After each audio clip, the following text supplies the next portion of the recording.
जीते हैं माता पिता। लेकिन इसी चिंता को दूर करने के लिए माननीय मंत्री महोदय ने ये तय किया कि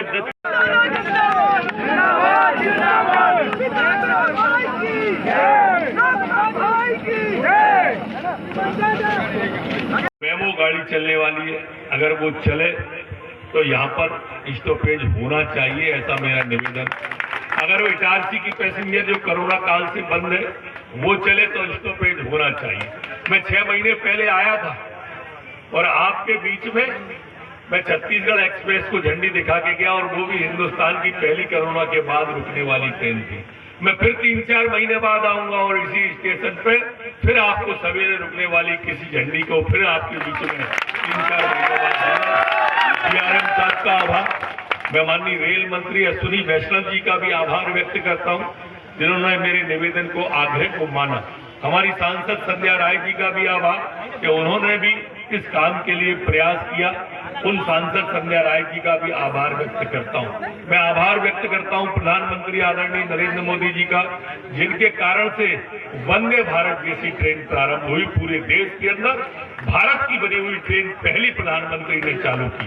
आज सुई से लेके हवाई जहाज तक भारत बना रहा है। और मित्रों, बसई वालों, आज जल में, थल में और नभ में, आकाश में भी चंद्रयान आज भारत का उतर गया। आज पिछले हफ्ता में और पूरे विश्व के अंदर भारत का डंका बन गया। हमारे भारत के अंदर विश्व के अंदर भारत का डंका बना। कोई उम्मीद नहीं करता था। हमारे चंद्रयान उतरने के 3 दिन पहले ही रूस का चंद्रयान क्रैश हो गया था, रूस नहीं उतार पाया। लेकिन भारत के वैज्ञानिकों को बधाई। एक दृढ़ इच्छा शक्ति का व्यक्ति जब नेतृत्व करता है तब गाड़ी सही दिशा में बढ़ती है देश की। आप कल्पना करो, मोदी जी के प्रधानमंत्री बनने के पहले देश के अंदर कितनी गतिविधियां होती थी। कभी ट्रेन में ब्लास्ट होता था, कभी बंबई के अंदर ताज होटल में आतंकवादी आ जाते थे, कभी अक्षरधाम के मंदिर पे बम ब्लास्ट होता था, कभी दिल्ली में बम ब्लास्ट होता था। और उस समय के मनमोहन सिंह प्रधानमंत्री सफेद कबूतर उड़ाते थे, शांति के सफेद झंडे दिखाते थे। लेकिन मोदी जी के आने के बाद में अगर पुलवामा में आतंकवादी घुसे तो सर्जिकल स्ट्राइक करी और पाकिस्तान के अंदर घुस के मारा हमने आतंकवादियों को। घुस के एयर स्ट्राइक करी, सर्जिकल स्ट्राइक का रेड कारपेट बिछाकर मेडिसन स्क्वायर पर हमारे प्रधानमंत्री की अगुवानी करता है। आज देश के 14 देश ऐसे हैं जिनने हमारे प्रधानमंत्री जी को विश्व के सबसे बड़े सम्मानों से नवाजा है। मित्रों, ऐसा प्रधानमंत्री है हमारे पास जिससे भारत माता का माथा गर्व से ऊंचा हो जाता है। ये प्रधानमंत्री है। मित्रों, चुनाव की घड़ी है मध्य प्रदेश के अंदर।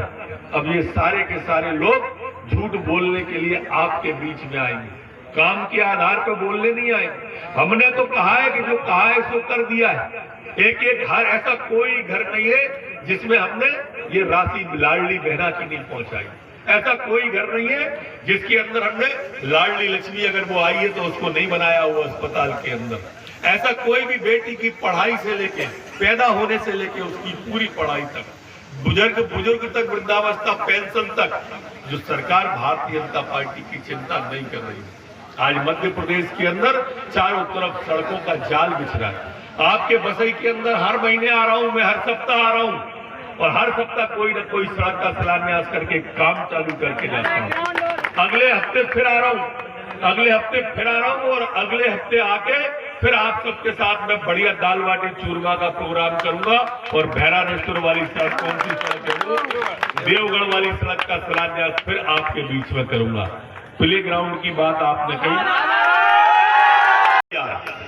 हमें कोई दिक्कत नहीं है। आप जो पंचायत ठहराव डालेगी और लिख के हमको देती जाएगी, इसकी सीमा के अंदर बसई की पैरा फेरी में हम सराउंडिंग की सारी पंचायतों को नगर पंचायत में शामिल करके नगर पालिका में बना देंगे और जिससे आपका विकास और तेजी से होने लगेगा।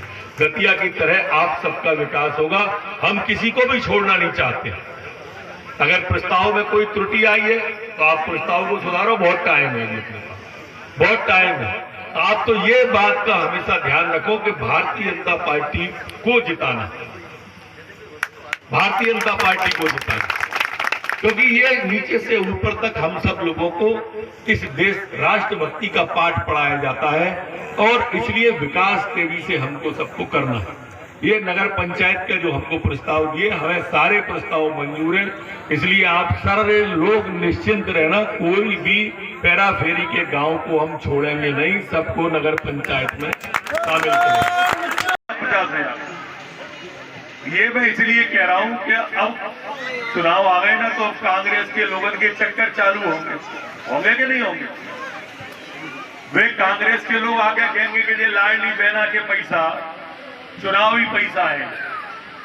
अब 5 साल से तो कोई चुनाव नहीं थे लोकसभा विधानसभा के, इसलिए पूछ रहा हूं कि 5 साल से आ रहे थे ना, 50,000 आ गए ना आपके, इसलिए ये बहनों को ये भ्रम नहीं फैले, क्योंकि वो जो आएंगे वो सिर्फ भ्रम फैलाएंगे, वो हमें गालियां देंगे, क्योंकि उन्हें चुनाव की चिंता है और हमें विकास की चिंता है। वो चुनाव के लिए आएंगे और मैं जब आऊंगा तो विकास के लिए आऊंगा। पूरा परिवार चूल से आपकी सेवा में रहता है। एक सप्ताह ऐसा नहीं है जब घर का आदमी आपके बीच में नहीं आता हो बसई के 10 साल के अंदर, और ये सिर्फ चुनाव पे ही आते हैं चक्कर लगाने ये लोग जो आ रहे हैं। ये विकास की बात नहीं कर सकते मित्रों।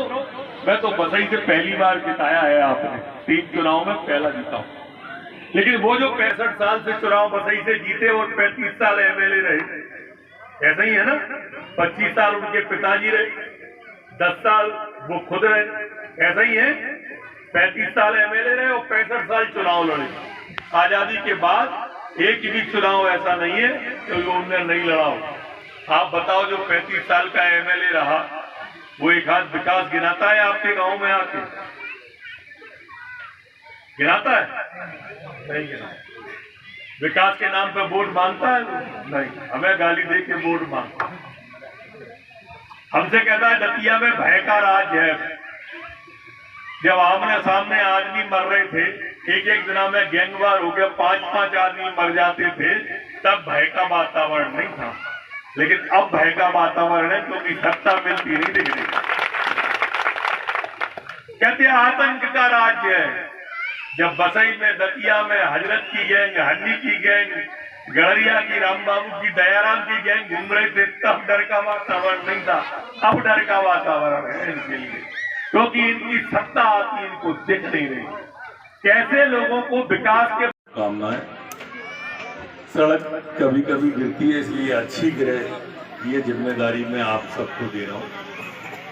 कोई भी कमी दिखे तो मुझे फोन जरूर करना, मुझे याद जरूर दिलाना। दूसरा, कॉलेज कल से चालू होगा, कल या परसों। तो हमारे जो बच्चे दतिया में पढ़ते हों, जो बच्चे किशोर में पढ़ते हों, जो बच्चे शिवपुरी में पढ़ते हों, अगर वो बच्चे यहाँ वापस आना चाहें तो उन बच्चों को भी ये खबर पहुंचा दें कि वो अब बसई के अपने कॉलेज में आ जाए, जिससे हमारा कॉलेज जल्दी से हरा भरा हो जाए।